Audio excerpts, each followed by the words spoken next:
Episode 4, round 4. Each episode, one round. This is the SportsEthos Steals and Busts preseason series on YouTube. I'm Dan Besbris, at Dan Besbris, host of the Fantasy NBA Today podcast. Am I going to point the right direction this time? Yes, slowly figured it out, is Steve Vidovich, at Steven Vidovich with a PH, director of content at SportsEthos. We're giving you guys a steal and a bust from every round of the draft. Maybe not every round, because at the end, what are you going to call someone you pick at 144 a bust? Get out of here with that. We're going to do at least the first 4 because that's today. We'll probably do another couple depending on the reception.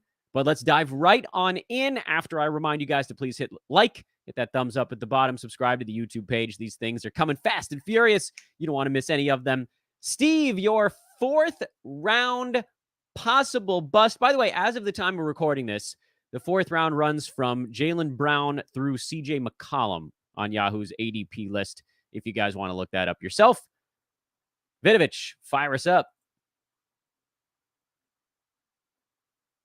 Well, I think we may have lost Steve in a live recording. We may have to do that one over, depending on what happens here. Let me punt Steve, and I'll just go straight through with my own. Yes, we had a hiccup here, such as the unfortunate reality of a live show. I'm not going to give you his. I'm going to watch the corner to see if he unfreezes. Maybe we'll try punting him and see if he can log back in. My bust, so that was a cool look for us here. My bust in round 3 is someone who I actually really like as a player that people can look up to. I think he's doing amazing things outside of the NBA. However, because he scores a fair amount, he often gets overdrafted, and that is Jalen Brown. So I got to figure out how to get the screen to look the right way. Steve is trying to let me know what's going on, but unfortunately, I can't take the call mid-show.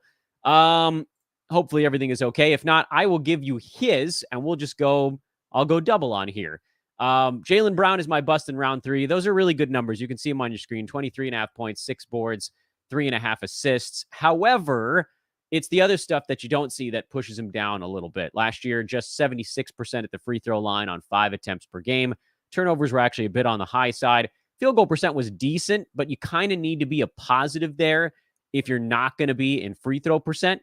And so he was mostly neutral. Steals were down for Brown last year, just 1 steal per game, so he wasn't able to elevate things there. And so when you kind of shake it all out, he was about league average in rebounds, assists, steals, field goal percent. League average is fine, but if you're league average in everything, you need to be kind of hyper elite in something to get into that 40 range, or at least a range where you're thinking about maybe beating your number, and he's not going to beat that number. Going here in the early 40s to late 40s, early to mid 40s. I like Jalen Brown a lot, but as far as value goes, he's going to have a tough time hanging out there all season long, and a very difficult time beating that number this year. My steal in round 4, and I'm just going to keep sort of counting down time and hope that Steve will jump back in here before this thing is done. My steal in round 4 is one you guys are probably going to yell at me about because he's so brittle. He's so very brittle. It's Kristaps Porzingis. But I think for the first time, he's in a place where he feels a bit more comfortable. I like the setup in Washington. Yeah, they're going to monitor things. But last year, look, he only played 29 minutes a game last year. He missed 31 games with various things. There wasn't a huge rush to get him back in Washington. But we got to see what he looked like there, and it was awesome. 20 points last year, 8 boards, 1.6 blocks is a number that actually could go up for him. Field goal percent is not bad considering he does step outside a little bit. Free throw percent is awesome for a big man. Per game last year, Porzingis was number 18. And the fact that he's going in the late 4th round means that even if he only plays in about 50 games out of 82, he still likely gets to his ADP. And then anything above that is just gravy for Porzingis. It's just gravy beyond that point. If he plays in 55, 60 games, something like that, he goes cruising past. It's actually similar to the logic I used on Chris Paul.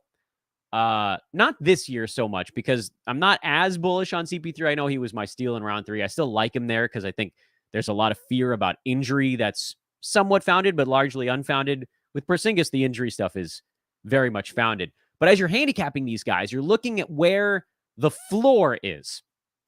And for Porzingis, we know per game wise, he's a second rounder. Late second rounder at worst.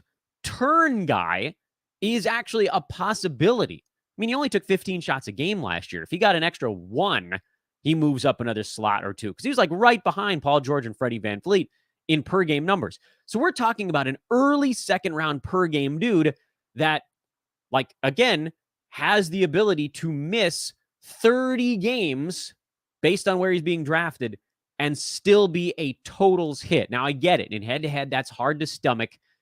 Usually he does end up on the IL when he misses games because it's usually more than one at a time. It's like 2 weeks, 3 weeks at a time he ends up there. So you can often IL him and then, bring him back when the time is right. But overall, especially in Roto, he's a guy that just walks past this number if there's even the tiniest bit of health. I got word, by the way, that Steve was rebooting his machine. I don't know if he's going to be back in time, so I'm going to give you his names here. I don't know what the logic was exactly on both of them, and it's a shame because one of the two is going to be kind of a fun one that we hadn't done too many young guys. Actually, you know what? Perfect timing. Steve is back just in the nick of time. I monologued the whole time I've been on, but you're back. I did my bust and my steal, so Steve, you actually get to go back to back here. Welcome back to Steve. Again, everybody, please click like, subscribe to the YouTube channel because we're doing ones like this. We even managed to get this one through with technical difficulties. Steve, your bust from round 4. I might have even said 3 by accident at some point during my spiel, but bust in round 4. Who goes under their ADP? You okay over there? You're breathing a little heavy. Yeah, that was an anti-advertisement for my internet service provider, and we'll just leave their name out of this. I'm happy to be back. Sorry for the technical difficulties. Let's get on this. So I'll start with my bust, and this is a guy who really excelled towards the end of last season, but he struggled overall over the course of the season. He's a tough guy in 9-cat leagues. Because he always has high turnovers and he doesn't shoot that well at the free throw line. That guy is Darren Fox. Now, the Kings are going to look a lot different this year than last year, and hopefully for Kings fans, we'll have better results. But getting Fox here is about his ceiling, and so I would just rather go with a lot of the other guys in this round than Fox, who I believe is going in the middle of the round. Yeah. Or he's going third to last overall, ahead of Kristaps and McCollum. Yeah, mid 40s is where we're at here. So, I think you're basically drafting him at his fantasy ceiling in a 9-cat league, and I'd rather get a guy with a little bit more upside. I think his floor is a lot closer to that 90 range. Yeah, I mean, he actually parallels a couple of the issues I had with Jalen Brown in this round. Now, Brown more consistently decent, like there aren't as many bumps along the way. So let's say that Fox eliminates some of those bumps. He kind of becomes like last year's Jalen Brown with fewer rebounds, higher assist totals. But it's tough when a guy isn't good in either percentage category. Like he's decent at field goal percent for a point guard, but he's still not a net positive there. And he's a big net negative at the free throw line. He's a high turnover guy. He's a points league monster. So, don't get it twisted. This is a categories league show we're doing right now, but he's bad at free throw percent, especially for a guard. Like you want your guards to lift so the big men can bring it back down. He's not good with turnovers. Maybe that improves with Sabonis around. I'm very much with you. I actually think he has a much better season this year, but he still doesn't justify why he gets overdrafted every season. And presumably part of a better season for him is coming because his responsibilities will be a little bit smaller. He doesn't have to carry the team. Other guys can do stuff. And, that should make it for a more efficient year. But yeah, I'm with you. I mean, it's another guy that you need to jump into the 30s if he's going to be a draft day win. And that's rough. The way he gets there is if he plays in every game. So that's a possibility, but we're mostly talking per game stuff here. All right, Steve, who is your steal for round 4? And this is one that I'm really happy that you made it back thanks to your ISP because we're finally higher on a younger player. This is exciting. Yeah, so this guy is actually going ahead of two of the 2021 rookies, Cade Cunningham, who we talked about in round 3, and Evan Mobley, who's going a little bit higher in round 4 than the one and only, probably one of my favorite guys to watch on the basketball court. Love everything about him, and that is Scotty Barnes. Now, Scotty's going to take on a much bigger role in Toronto this season than he did as a rookie. Obviously, there are still some concerns about his stat set, mainly free throw percentage. And I do see improvement there. He seems like a guy to me who is always in the gym, always working. And it's interesting to me that you can get him, even though he finished as the highest per game rookie last season, that you can get him after guys like Cade Cunningham and Evan Mobley. I love that I'm able to talk about Scotty here. I love that he isn't going higher than where he is, because then I would never want to talk about Scotty Barnes as a bust, because I'm just such a big fan, and I'm glad that I don't have to, and I can call him a steal in this round. It seems like you talked about free throws. It seems like threes would be the other spot he could maybe improve fantasy-wise to see that next leap. Do you think that's something that would...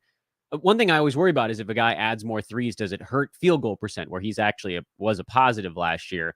Where do you think he goes on the outside shooting? Or do you not even really care? Because, like, if he fixes his free throw stroke, he makes a round and a half jump just on that alone. Yeah, I'm hoping to see a slight improvement on the 3-point makes, 3-point attempts, but I don't want it to go too high. Exactly what you said. I don't want his field goal percent to get hit, because that field goal percent, it was a big boost for him last season. So let's say he made 0.8 threes as a rookie. Let's say he can get that to 1.0, 1.2 this season. Not a huge leap, but a slight leap. I'd rather see him improve that free throw percentage to the higher 70%. Let's say he can get that up to 77%, 80% this season. I think that would be a big win, because I think his other categories are all going to increase with increased usage in Toronto. All right, guys, that was round 4. I don't know how we pulled it off, but we pulled it off. Steve came back halfway through, just ready to take hacks, and I talked long enough on mine to make it all possible. This is Sports Ethos running series of steals and busts in at least the first 5 or 6 rounds of your fantasy draft. We'll see again how it all goes. More good stuff coming on our YouTube channel every single day. Like and subscribe. Follow us on Twitter.